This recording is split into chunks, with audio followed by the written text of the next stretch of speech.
What is up, people? Hello and welcome to AB's Cricket Diary.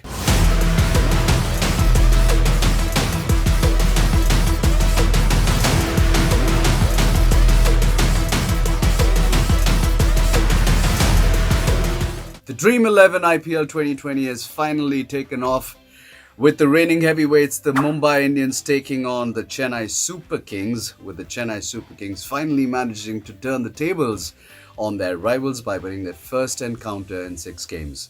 It also happened to be Captain Cool MSD's 100th win in the IPL as the Chennai Super Kings captain. Remember what I said the last video?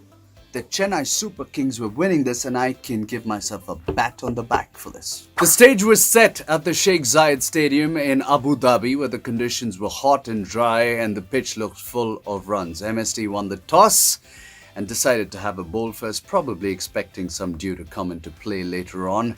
And the only surprise omission really was that of Imran Tahir's from the CSK. Rohit Sharma and Quinton de Kock got the Mumbai Indians off to a brisk start, with Nagiri leaking runs early on. However, both the openers were dismissed in quick succession, with Tiwari coming in to steady the ship with a solid 42 of 31 deliveries. Ravindra Jadeja struck twice, and he struck big, removing the dangerous Saurabh Tiwari and the big hitting Hardik Pandya, with Faf du Plessis on the boundary pulling out 2 stunning catches.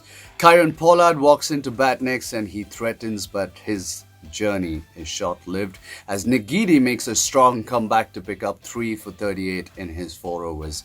The Mumbai Indians were restricted to 162 for 9 in their 20 overs, and they would think they're about 15 runs shy. The 2 fast men wearing the Mumbai colours for the first time, James Pattinson and Trent Bolt, did some damage early on, picking up 2 early wickets for the Mumbai Indians. In come Raidu and Faf du Plessis, and they do some damage control. Raidu in particular takes the attack to the opposition, scoring a punishing 71, while Faf du Plessis remains unbeaten on 58.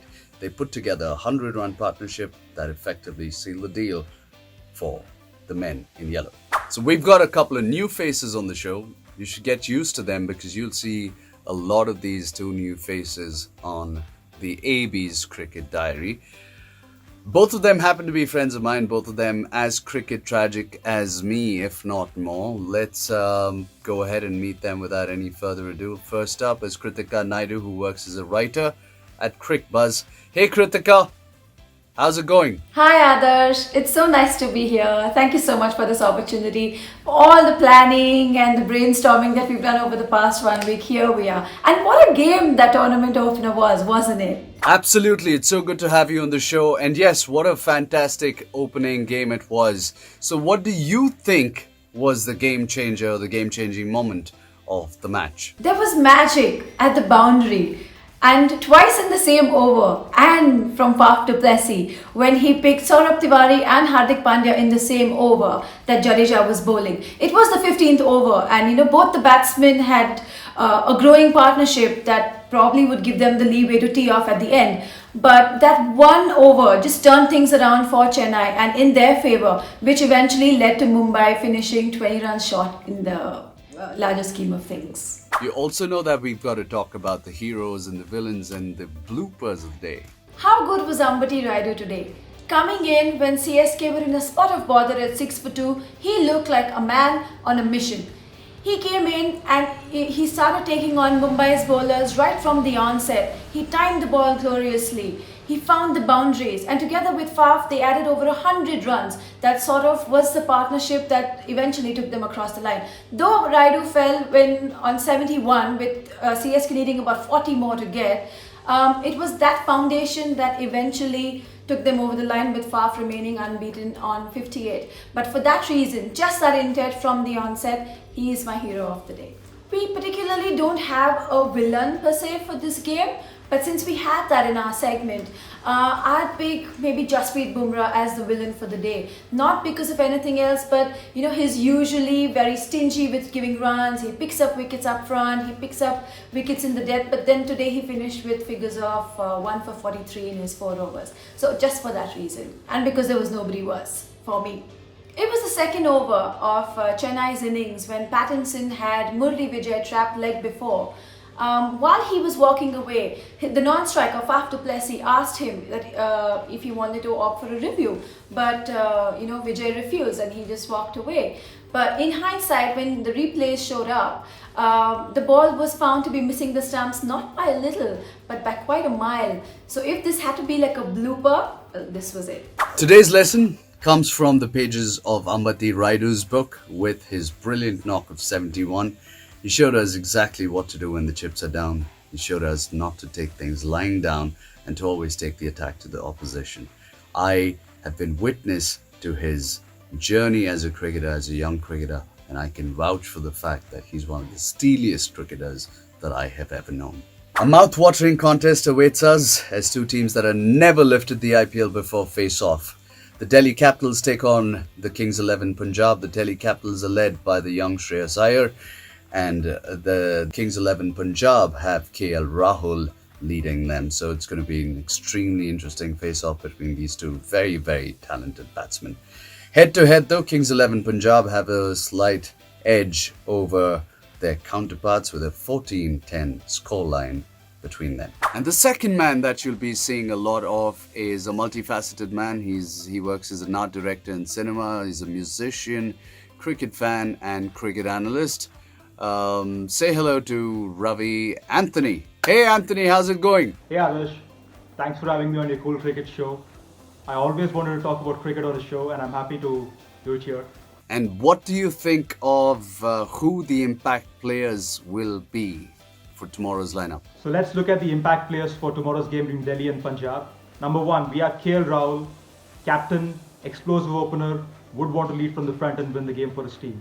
Number 2, Chris Gayle, a destructive batsman at the top and he can win the game from any situation. Number 3, Krishnappa Gautam, transferred from Rajasthan Royals, will want to prove to his new franchise, a good all-rounder too. Now moving to Delhi Capitals, we have Shreyas Iyer at number 1, captain again, he's turned his game into 360, an amazing batsman. Number 2, Akshar Patel, he knows the spot is open in the Indian cricket team, he'll want to get there, a great bowler too. Number 3, Kagiso Rabada, lethal up front, gets the ball to move both ways, hits the deck hard, dangerous at death too. One very unique addition on the AB's Cricket Diary is we do horoscope services. We do astrology, numerology, palmistry, everything we do end to end. And our failure rate is only 50%. Rest all success. Game between Kings 11 and Delhi Capitals. My prediction for that is I think the Delhi Capitals are going to make a winning start to their tournament. I'm really excited in particular to see how their batting clicks, and they have they boast of a very batting heavy lineup. So I'm very excited for that encounter. Match number 2, the Delhi Capitals versus the Kings 11 Punjab. My prediction, the Delhi Capitals should win this. They're tight on paper and they have a very confident captain, Shreyas Iyer. I'm just matching the horoscope. 1 minute. My partners have both said that Delhi Capitals will win, but something is telling me that the Kings 11 Punjab is probably winning this. So that, my friend, brings us to the end of the first episode of the AB's Cricket Diary, or the Aadarsh Balak's Cricket Diary, and I've had so much fun bringing it to you. What are the odds that you are watching this video out of the zillion videos there are on YouTube? So if you are watching this video, I'd love to hear from you. Good, bad, ugly. Please leave me a comment and I'll try and reply to at least 3 or 5 comments or messages that I get. Feel free to tag me using the hashtag AskAB, and I'd love to interact with you guys. Thank you so much, guys, for tuning in, and I'll see you again tomorrow, like every day. Take care. Namaste.